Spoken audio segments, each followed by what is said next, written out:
नमः शिवाय। ओम नमो भगवते वासुदेवाय। ओम देवकी सुत गोविंद वासुदेव जगतपति देवमे तनियम कृष्ण त्वाम अहम शरणम गतः। अथ श्रीमद् वाल्मीकि रामायण प्रथम खंड बालकांड एकोनपंचाशः सर्गः। पितृदेवताओं द्वारा इंद्र को भेड़े के अंडकोश से युक्त करना तथा भगवान श्री राम के द्वारा अहिल्या का उद्धार एवं उन दोनों दंपत्ति के द्वारा इनका भगवान श्री राम का सत्कार। ओम नमः शिवाय। ओम नमः शिवाय। ओम नमः शिवाय। ओम नमो भगवते वासुदेवाय। ओम देवकी सुत गोविंद वासुदेव जगतपति देवमे तनियम कृष्ण त्वाम अहम शरणम गतः। आफलस्तु ततः शक्रो देवानग्निपुरोगमान अब्रवीत त्रस्तनयनः सिद्धगन्धर्वचारिणान्। ओम नमः शिवाय। ओम नमः शिवाय। कुर्वता तपसो विघ्नं गौतमस्य महात्मनः क्रोधमुत्पाद्य हि मया सुरकार्यमिदं कृतम्। अफलोऽस्मि कृतस्तेन क्रोधात् सा च निराकृता शापमोक्षेण महता तपोस्यापहृतं मया। तन्मां सुरवराः सर्वे सर्षि संघा सचारिणाः असुरकार्यकरं यूयं सफलं कर्तुमर्हतः। सतक्रतुर्वचः श्रुत्वा देवाः साग्निपुरोगमाः पितृदेवानुपेत्याहुः सर्वे स मरुद्गणे। अयं मेषः सब्रसणः शक्रो ह्याब्रसणः कृतः मेषस्य वृषणो गृह्य शक्रायासु प्रयच्छतः। अफलस्तु क्रतो मेषः परां तुष्टिं प्रदास्यति भवतां हर्षणार्थं च ये च दास्यन्ति मानवः अक्षयं हि फलं तेषां यूयं दास्यथ पुष्कलम्। अग्नेस्तु वचनं श्रुत्वा पितृदेवाः समागताः उत्पाट्य मेषवृषणो सहस्राक्षे न्यवेशयन्। तदा प्रभृति काकुत्स्थ्य पितृदेवाः समागताः अफलान् भुञ्जते मेषान् फलैस्तेषां योजयन्। इन्द्रस्तु मेषवृषणस्तदा प्रभृति राघवा गौतमस्य प्रभावेण तपसा च महात्मनः। तदा गच्छो महातेजो आश्रमं पुण्यकर्मणः तारय नाम महाभागां महिल्यां देवरूपिणीं। विश्वामित्रवचा श्रुत्वा राघवः सह लक्ष्मणः विश्वामित्रं पुरस्कृत्य आश्रमं प्रविवेशः।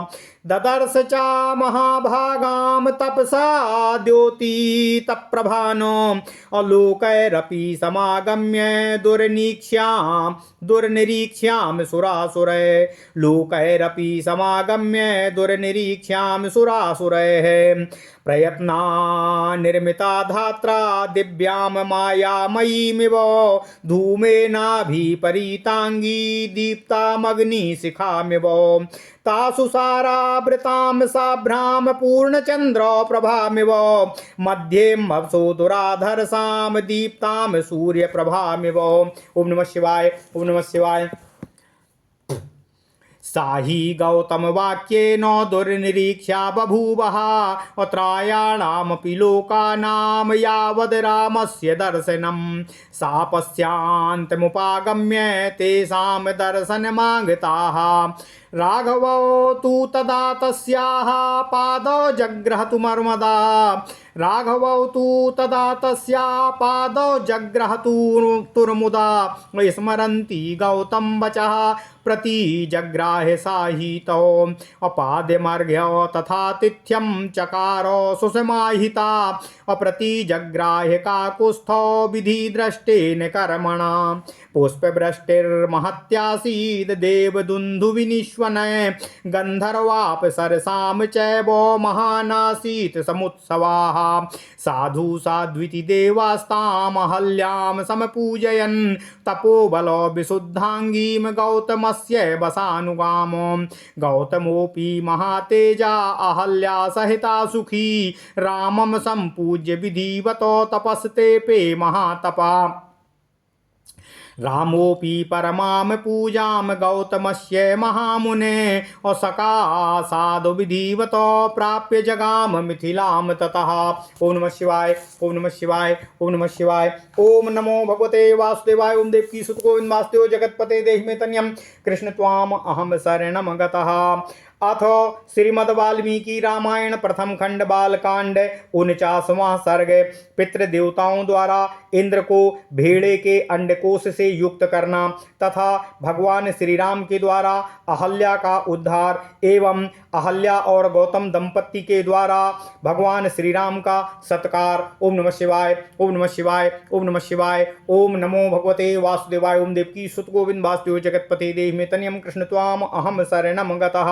ओम नमः शिवाय, ओम नमः शिवाय। नारद जी कहते हैं, हे ऋषि सनत कुमार, विश्वामित्र जी भगवान राम को आगे की कथा कहते हुए कहते हैं, हे श्री राम, गौतम ऋषि के श्राप से इंद्र को अंडकोश से रहित होकर बहुत ही डर गए। उनके नेत्रों में एक भय सा छा गया।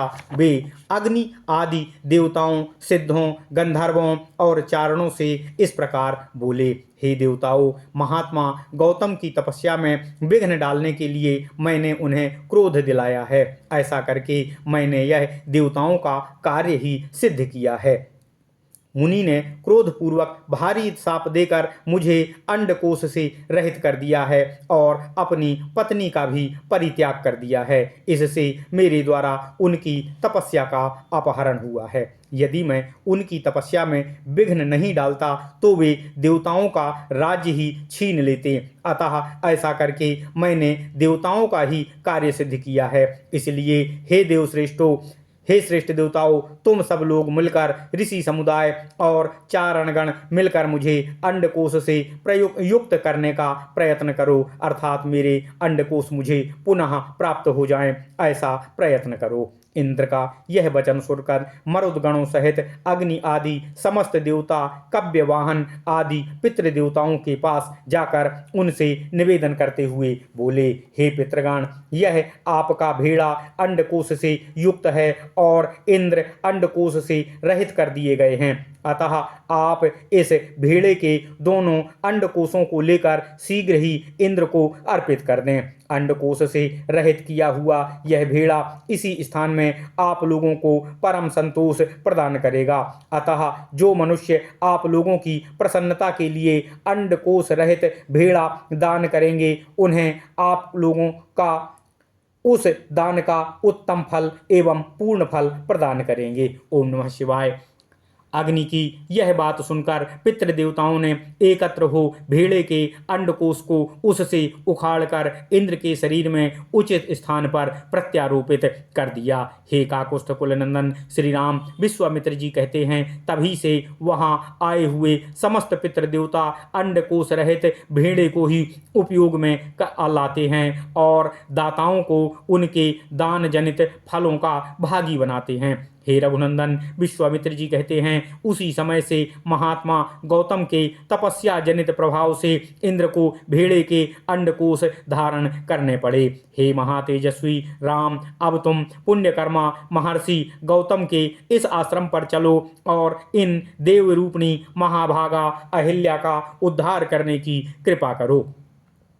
विश्वामित्र जी का यह वचन सुनकर लक्ष्मण सहित भगवान श्री राम ने उन महर्षि को आगे करके उस आश्रम में प्रवेश किया। वहां जाकर उन्होंने देखा कि महासौभाग्यशालिनी अहिल्या अपनी तपस्या से देदीप्यमान हो रही हैं। इस लोक में मनुष्य तथा संपूर्ण देवता और असुर भी वहां आकर उन्हें नहीं देख सकते थे। उनका स्वरूप दिव्य था। विधाता ने बड़े ही प्रयत्न से उनके अंगों का निर्माण किया था। वे माया मई सी प्रतीत होती थीं, धूम से घिरी हुई प्रज्वलित अग्नि शिखा सी जान पड़ती थीं, ओले और बादलों से ढकी हुई पूर्ण चंद्रमा की सी प्रभासी दिखाई देती थीं तथा जल के भीतर उद्भासित होने वाले सूर्य की दुर्धर्ष प्रभा के समान दृष्टिगोचर हो रही थीं। ओम नमः शिवाय, ओम नमः शिवाय।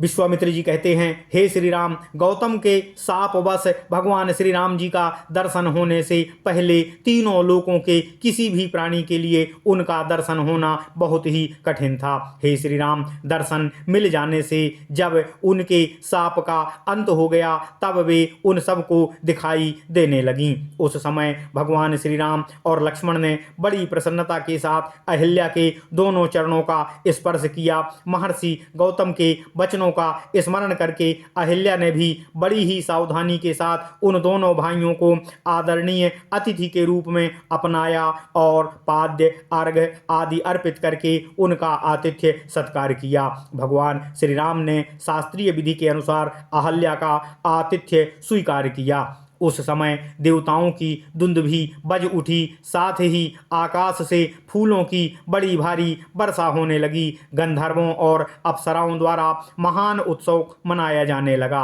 महर्षि गौतम के अधीन रहने वाली अहिल्या अपनी तपः शक्ति से विशुद्ध स्वरूप को प्राप्त हुई। यह देख संपूर्ण देवता उन्हें साधुवाद देते हुए उनकी भूरी भूरी प्रशंसा करने लगे।